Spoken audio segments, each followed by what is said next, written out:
है दोस्तों, आप सभी का हमारे YouTube चैनल प्रेम बुलबुल मैथ में स्वागत है। आज सेकंड क्लास है साइंस के अंदर, तो जल्दी से जल्दी दोस्तों और सभी विद्यार्थी लाइव आ जाइए, जल्दी से जल्दी जुड़ जाइए। और आज हमें कम से कम 20 जने लाइव देखना चाहिए, कम से कम 20 जने लाइव देखना चाहिए जब हम क्लास को स्टार्ट करेंगे दोस्तों।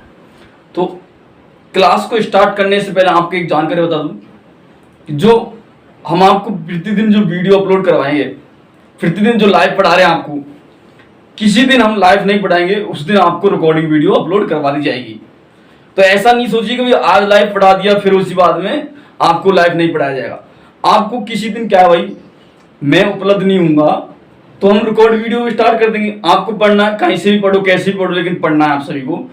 तो अपन को ऐसा नहीं है भाई कि लाइव वीडियो भी पढ़े अपन, लेकिन कोशिश रहेगी कि प्रतिदिन आपको लाइव पढ़ाया जाएगा। तो साइंस के अंदर हमने छोटी छोटी चीज बता दी थी कि सदिश राशि क्या होती है, अदिश राशि क्या होती है, फिर उनके उदाहरण भी बता दिए गए थे और उसके बारे में पूरी डिटेल। तो आज बात करते हैं हम एक नए शब्द की, जो अपन दाब कहते हैं। क्या भाई, दाब क्या होता है? दाब, दाब इंग्लिश में बोलते प्रेशर। तो दाब क्या होता है? दाब को अपन इंग्लिश में प्रेशर कहते हैं। किसी वस्तु के प्रति एकांक समय में, कोई वस्तु जो उसके एकांक समय में जो क्षेत्रफल होता है, एकांक समय में किया गया कार्य, तो क्या कहेंगे? किसी वस्तु के प्रति एकांक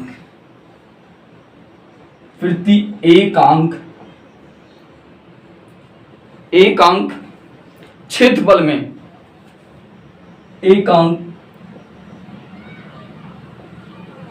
क्षेत्रफल में लगने वाला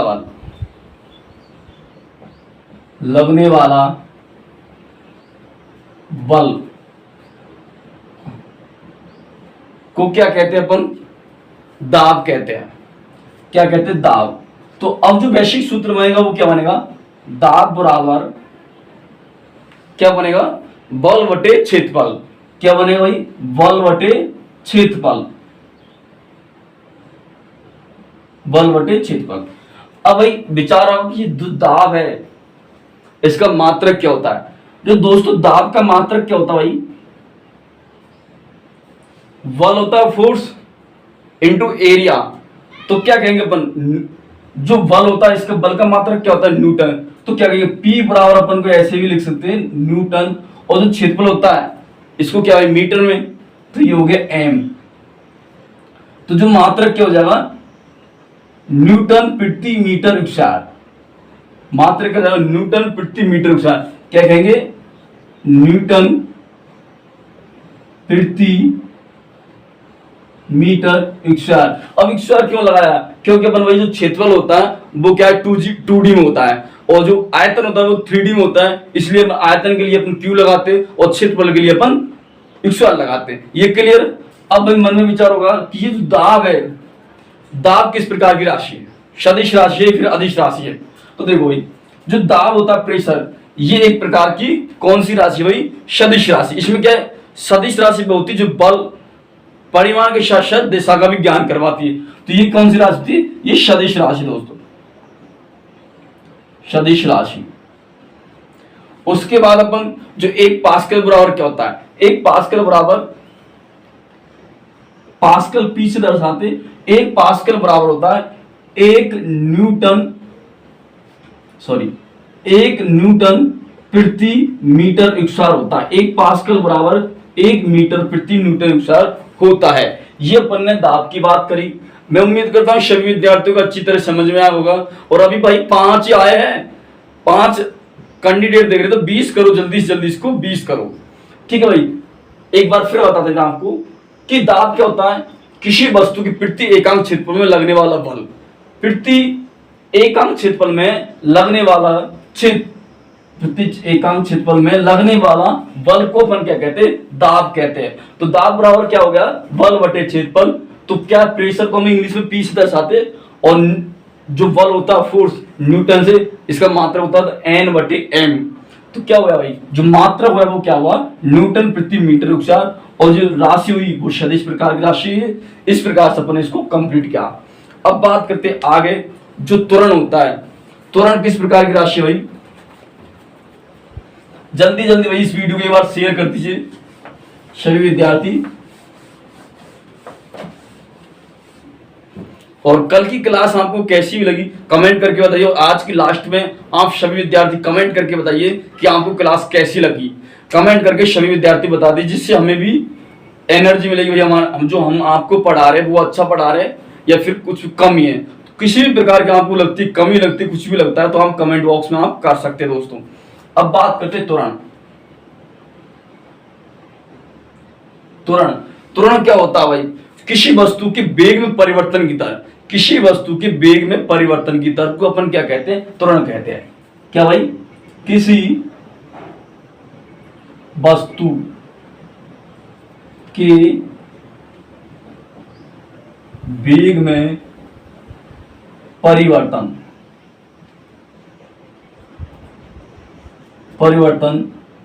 की दर, क्या भाई, दर, परिवर्तन की दर को क्या कहते हैं अपन, त्वरण कहते हैं। ये तो क्या भाई इसकी परिभाषा होगी, क्या होगी, ये परिभाषा हिंदी आपको ऐसे कैसे परिभाषा मिल जाएगी एग्जाम के अंदर। क्यों भाई, आएगा क्वेश्चन की त्वरण क्या होता है। अब ये तो नहीं कि एग्जाम के अंदर इतनी बड़ी परिभाषा लिखा गया है, ऐसे नहीं लिखा है भाई, वहां पे बस ये वर्ड लिखा हुआ आएगा, वेग में परिवर्तन की दर। ये वाला ऑप्शन नंबर 1 हो जाएगा या 2 हो जाएगा, 3 4 ऑप्शन से अलावा किसी ऑप्शन में 5 तो आता ही नहीं है भाई। ठीक, अब ये हो गया त्वरण। अपन त्वरण को किससे दर्शाते भाई, त्वरण बराबर अपन कह सकते हो, जो सूत्र बनेगा वैसे त्वरण बराबर क्या हो जाएगा, वेग में परिवर्तन की दर और परिवर्तन में लगा समय। कोई वस्तु भाई अपन के यहां पे रखिए, ये वस्तु, अब यहां से अपन कोई व्यक्ति धक्का मारेगा भाई, कोई व्यक्ति धक्का मारेगा तो ये क्या वस्तु, जो अपने ये स्थान से अलग अगले स्थान पर आगे खिसकी, तो जो इसके वेग में परिवर्तन हो गया, और ये परिवर्तन में जो टाइम लगा भाई, यहां से ये वस्तु यहां है तो यहां जाने में, ये वस्तु को यहां से यहां जाने में कितना टाइम लगा है भाई, परिवर्तन होता तो टाइम लगेगा। और वो ये पूछ रहा है जो वेग में परिवर्तन हुआ है, मतलब यहां से आने जाना स्पीड घटी है बढ़ी है, वो टाइम जो परिवर्तन हुआ और वो परिवर्तन में टाइम लगा है वो, तो फिर क्या कह देंगे, त्वरण बराबर वेग में परिवर्तन, वेग में परिवर्तन बटे क्या कहेंगे, परिवर्तन में लगा समय। क्या भाई, परिवर्तन में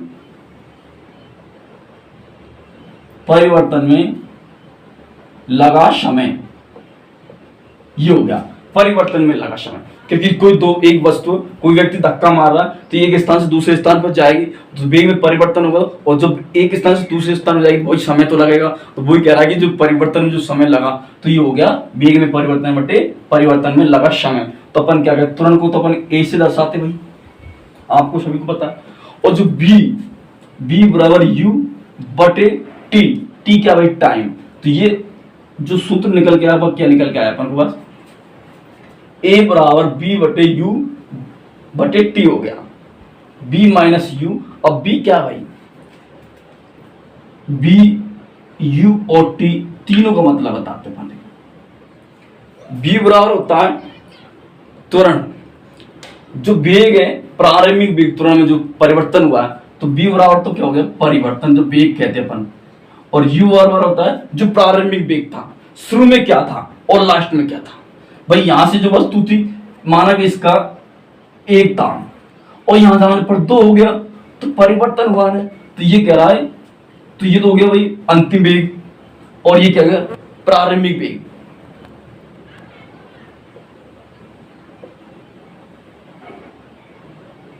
प्रारंभिक वेग मतलब शुरू में जो वेग था, और ये अंतिम वेग, और टी मतलब समय। इस प्रकार से किया। अब मन में विचारो कि ये जो राशि भाई, सभी को दिख रहा है यहां तक कि मात्रक, कि त्वरण का मात्रक क्या होता है,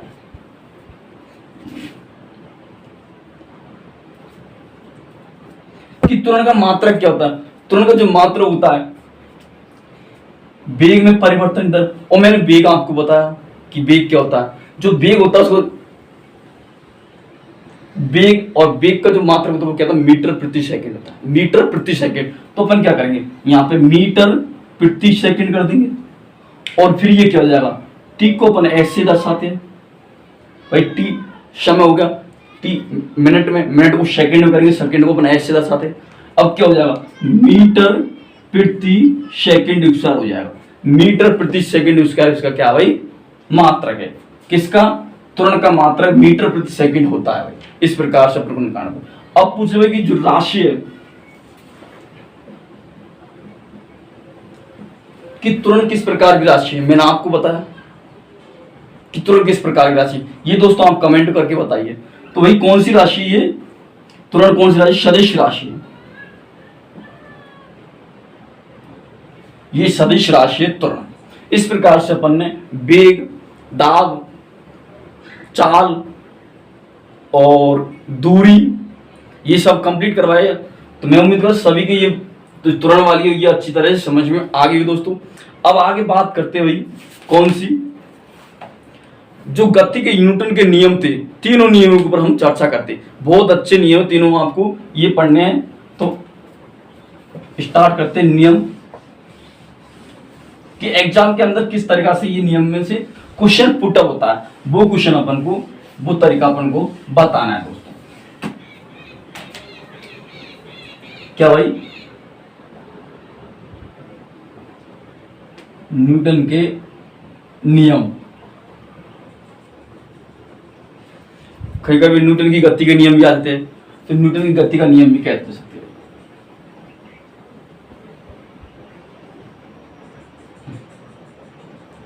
न्यूटन की गति के नियम, तो ये तीन नियम है दोस्तों। इन तीनों नियम जो गति के न्यूटन के नियम है, तीनों नियम बहुत इंपॉर्टेंट नियम। इन तीनों नियमों के अंदर आप कि सबसे पहले आपको ये जानना पड़ेगा ये नियम किसने दिया था और कब दिया था। तो ये आप सभी जानते हो, आइजैक न्यूटन ने ये नियम के तीनों नियम दिए थे। किसने नियम दिए थे, तीन नियम दिए थे, पहला, दूसरा और ये तीसरा नियम, तीन नियम दिए थे। जो पहला नियम था वो क्या नियम था, सेकंड नियम किस पर आधारित था और थर्ड नियम किस पर आधारित था। इस प्रकार से ये नियम आपको याद करने हैं। तो पहला नियम क्या था भाई, जो वस्तु स्थिर है तो वो स्थिर रहेगी, और जब उसमें कोई धक्का मारता है गतिशील हो जाएगी तो वो वस्तु क्या है, गतिशील हो जाएगी। इस प्रकार से अपने इनको कंप्लीट किया। कोई वस्तु, प्रथम नियम की बात करते हैं, प्रथम नियम कि यदि कोई वस्तु विराम अवस्था में है तो विराम अवस्था में रहेगी, और गतिशील अवस्था में तो वो गतिशील अवस्था में हो जाएगी। तो इस प्रकार से अपन क्या कहेंगे भाई, तो इस प्रकार से हम कह सकते भाई, अब दिमाग में विचार आ होगा कि सर ये आपने बता दिया कि गति का नियम इस तरह कि कोई वस्तु स्थिर अवस्था में है तो वह स्थिर ही रहेगी जब तक उस पर कोई बाह्य बल कार्य नहीं करेगा। जैसे कि अपन कोई गेंद है, ये गेंद है, अब इस गेंद को अपन स्थिर अवस्था में पढ़ते भाई, किस में भाई, स्थिर अवस्था में।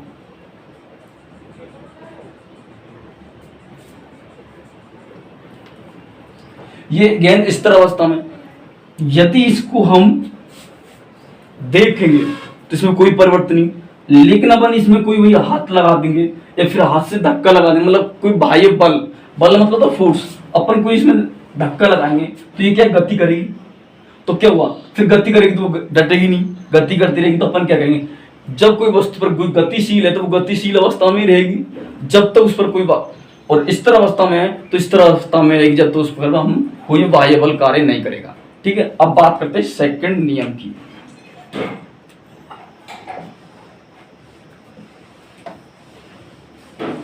देखो सेकंड नियम क्या भाई, द्वितीय नियम।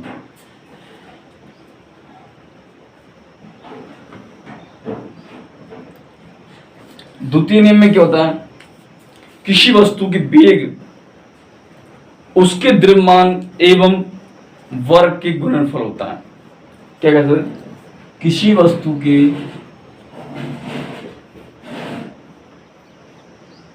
किसी वस्तु का वेग,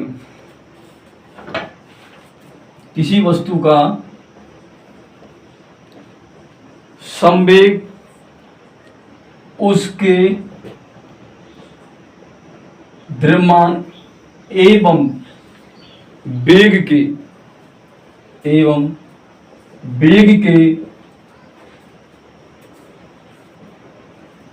गुणनफल होता है। तो इस प्रकार से हमने क्या है, ये संवेग की परिभाषा निकल के आई, क्योंकि ये वेग संवेग पर आधारित है। संवेग, और संवेग अपन p से दर्शाते हैं, और क्या कहेंगे, द्रव्यमान अपन m से दर्शाते हैं, और वेग अपन b से दर्शाते हैं। p बराबर क्या हो गया, mv हो गया। इस प्रकार से हो गया। अब इसका जो मात्रा होता है, मात्रा क्या होता है, किसका, संवेग का। जो संवेग का मात्रा होता है वो क्या होता है, किलो, क्योंकि द्रव्यमान आ रहा है, किलोमीटर प्रति सेकंड होता है,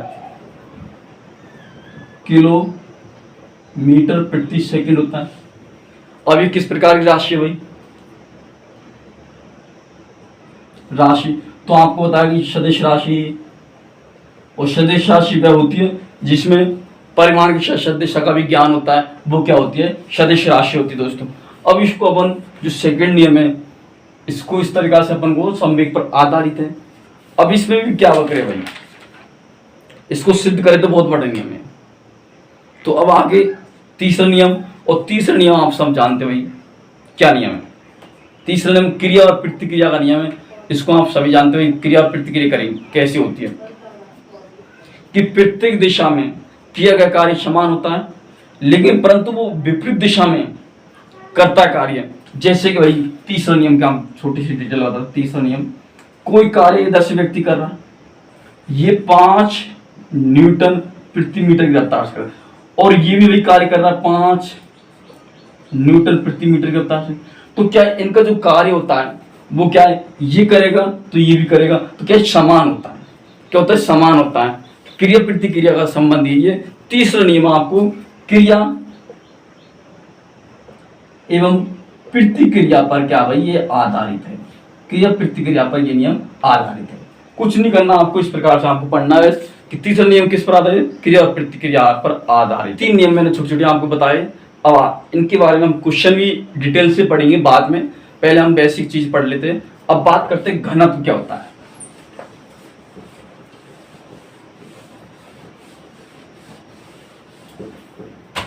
क्या भाई, घनत्व को अपन बोलते हैं डेंसिटी। घनत्व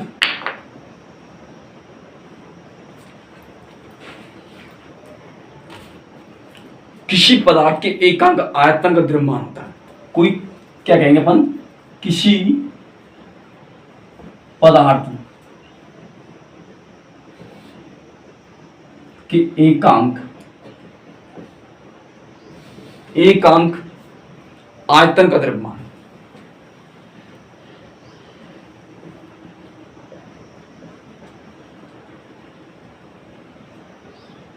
आयतन का द्रव्यमान को अपन क्या कहते हैं, घनत्व कहते हैं। तो घनत्व बराबर क्या हो जाएगा भाई, घनत्व बराबर हो जाएगा द्रव्यमान बटे आयतन। द्रव्यमान बटे आयतन। अब भाई अपन को भाई जो घनत्व होता है उसका मात्रक क्या होता है, मात्रक तो याद होना चाहिए। तो मात्रक क्या होगी, अपन द्रव्यमान को क्या निकालते, किलोमीटर में, किलोग्राम में, और आयतन क्या था, मीटर क्यूब। तो क्या हो गया, किलोग्राम प्रति मीटर क्यूब होता है। इस प्रकार से अपन इसको ऐसे भी कर सकते हैं, ये भी कर सकते हैं, कैसे करो आंसर। और अपन इसको d बराबर डेंसिटी द्रव्यमान m होता है, और आयतन क्या था, वॉल्यूम अपन v से दर्शाते, तो ये भी हो गया। तो इस प्रकार से अपन ने घनत्व के बारे में भी पढ़ा। अब एक ऐसी चीज के बारे में पढ़ेंगे अपन जो शक्ति कहते अपन, क्या भाई, शक्ति कहते अपन। शक्ति क्या होता है, शक्ति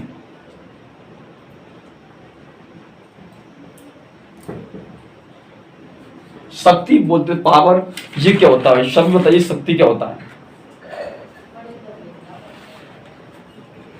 बताइए भाई, कमेंट में बताइए जल्दी जल्दी। शक्ति क्या होता है, शक्ति की परिभाषा क्या होती है। तो शक्ति की परिभाषा कहते हैं कार्य करने की दर है, कार्य करने की दर को क्या कहते हैं अपन, शक्ति कहते हैं। और शक्ति बोले तो पावर प्लस पी, और पी और कार्य क्या है डब्ल्यू, और दर क्या है समय। भाई कार्य करने की दर, कोई अपन कार्य करेंगे तो उसमें तो टाइम तो लगेगा। जैसे कि मैं यहां से चलता हूँ, स्टार्ट करना, मैं ए बिंदु से स्टार्ट करता हूँ, मुझे जाना बी बिंदु पर। क्या जाना भाई, बी बिंदु पर। तो कार्य तो करना, जो कार्य करने में की दर, दर का मतलब है समय। यहां से जाने में और यहां तक आने में मुझे कितना टाइम लगा, क्या पता भाई टाइम कितना लगा, वो याद कर रहा है। तो क्या हो गया भाई, टाइम मतलब अपन क्या है, कार्य, कार्य बटे समय। P बराबर कार्य होता है W और समय होता है T, ये होता है। अब इनका भाई अपन को क्या भाई, कार्य का मात्रक क्या होता है भाई, यहां पे लिख दूं, कार्य का मात्रक होता है, क्या होता है, जूल होता है। दिख रहा ना भाई, कार्य का मात्रक क्या होता है, जूल होता है। कार्य का मात्रक जूल होता है। अब क्या करेंगे, तो यहां पे लिख सकते हैं अपन क्या, यहां से इसको गुणा करेंगे इसको, तो मैं नाम लगाता हूं भाई, कार्य बराबर W बराबर क्या निकलेगा, W बराबर क्या निकलेगा, F गुणा S। W बराबर F गुणा S, S का मतलब होता है फोर्स, सॉरी F का मतलब होता है फोर्स और S का मतलब विस्थापन। यहां से ये निकल आएगा W बराबर F गुणा S। तो अपन W की जगह ये लिख सकते हैं, देखो दोस्तों, P बराबर W की जगह F गुणा S बटे T लिख दिया, ये लिखा। अब अपन भाई ये तो है, ये शक्ति बराबर भाई W बटे T होता है, ये आप जानते हैं। अब क्या करेंगे, जो B होता है वेग, क्योंकि वेग में बताया, और वेग क्या होता है, विस्थापन बटे समय। तो S बटे T होता है, S बटे T होता है। तो यहां से अपन S निकालते हैं, तो B इंटू टी आ गया, B इंटू टी आ गया। तो इस प्रकार से ये लिखा अपन। अब S की जगह अपन क्या लिख सकते हैं, B इंटू टी लिख सकते हैं। P बराबर F गुणा B इंटू टी बटे T, T से T गया, P बराबर क्या आ गया, F गुणा B आ गया, ये निकल के आया भाई। आज तो सबकी समझ में ज्ञान। अब क्या करेंगे, P बराबर ये निकल के आ गया, लेकिन भाई F मतलब फोर्स कहते हैं अपन, फोर्स बराबर क्या होता है, M गुणा A होता है। A बोले तो त्वरण, M बोले तो द्रव्यमान। सभी को समझ में आ रहा। अब क्या करेंगे अपन, तो F की जगह M A लिख सकते हैं। तो P बराबर भाई M A और B, ये क्या निकल के आया भाई, शक्ति बराबर, क्या निकल गया, शक्ति बराबर ये निकल गया बराबर M होता द्रव्यमान, A होता M द्रव्यमान, A होता त्वरण, B होता वेग। तो इस प्रकार से अपन इसको, नीचे बैठ जाओ भाई। तो इस प्रकार से अपन ने इसको सिद्ध किया भाई, शक्ति बराबर ये होता है। और जो शक्ति का मात्रक होता है बेटो, मात्रक क्या होता है शक्ति का, वो आप सभी जानते होंगे, मात्रक होता है वाट। क्या होता है, वाट इसका मात्रक होता है। जो जेम्स वाट भारतीय इंजन का जनक कहते हैं। अब अपन को पूछ लेता है भाई कि एक कार्य बराबर क्या होता है, 1 जूल हो जाएगा, और जूल अपन जी से दर्शाते हैं, जूल प्रति सेकंड क्या होता है इसका मात्रक, इस प्रकार। और एक आवश्यक शक्ति में कितना होता है भाई,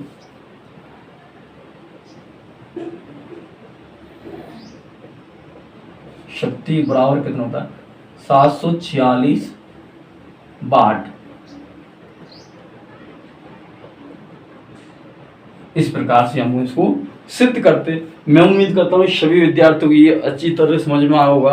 अब बात करते हैं अपन भाई, एक बार इसको पूरी डिटेल से बताते हैं आपको कि शक्ति क्या होती है। शक्ति बोली तो पावर, जो कार्य करने की दर होती है। कार्य करने की दर मतलब एक स्थान से दूसरे स्थान पर जाने में मतलब क्या है, समय लगेगा।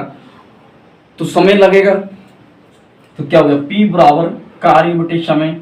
ओपन को कार्य क्या W से दर्शाता है, T को मतलब टाइम से, जो टाइम से प्रतिशत मतलब T से प्रतिशत लगेगा। अब जो अपन क्या करेंगे कि W बराबर क्या होता है, W बराबर होता है कार्य करने की दर दर दर मतलब विस्थापन। तो एफ गुणा एस की अपन ने कार्य, तो अपन को जहाँ एफ की जगह जो डब्ल्यू की जगह पर क्या लिख सकते हैं, एफ गुणा एस लिख सकते हैं। तो मैंने यहाँ पे लिखा एफ एस लिखा, टी लिखा। अब क्या करेंगे,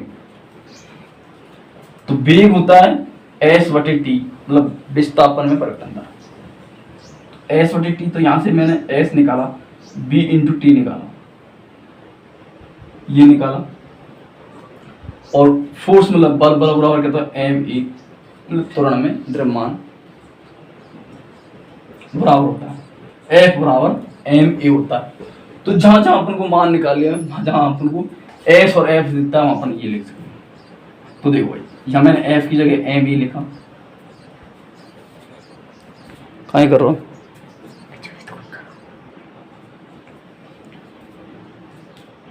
तो ठीक है दोस्तों, इस प्रकार से अपन ने इनको कंप्लीट किया। अब कंप्लीट करने के बाद मैं उम्मीद करता हूँ आप लोगों के आज का सेशन बहुत अच्छी तरीके से समझ में आया होगा। थोड़ा जो नियम बताए थे वो मैंने थोड़े शॉर्ट एंड शूट बता दी थी, तो उन नियमों को आप एक बार और बता देंगे हम जब अच्छी तरह और पढ़ाएंगे हम आपको बहुत अच्छी तरह से। तो मैं उम्मीद करता हूँ सभी विद्यार्थियों को आज का सेशन अच्छी तरह से समझ में आया होगा। तो एक बार भाई वीडियो को शेयर कर दिए, अपने जितने दोस्त हैं फेसबुक व्हाट्सएप पर सभी पर शेयर कर दीजिए एक बार मेरे कहने पर। और आपको प्रतिदिन आपको अच्छा ही पढ़ाया जाएगा। जो कमी है वो कमेंट में हमको बता दीजिए कि सर इस आपने यहाँ पे कमी की है, इस तरीके से पढ़ाना चाहिए, किसी भी प्रकार का, तो आप कमेंट करके बता सकते हैं। ठीक है दोस्तों, आज के लिए इतना ही। एक बार फिर कह रहा हूँ कि हमारे चैनल पर पहली बार है तो दोस्तों चैनल को सब्सक्राइब कर ले, जब हम लाइव आएंगे तो आपके पास नोटिफिकेशन आ जाएगा। ठीक है दोस्तों, फिर कल मिलते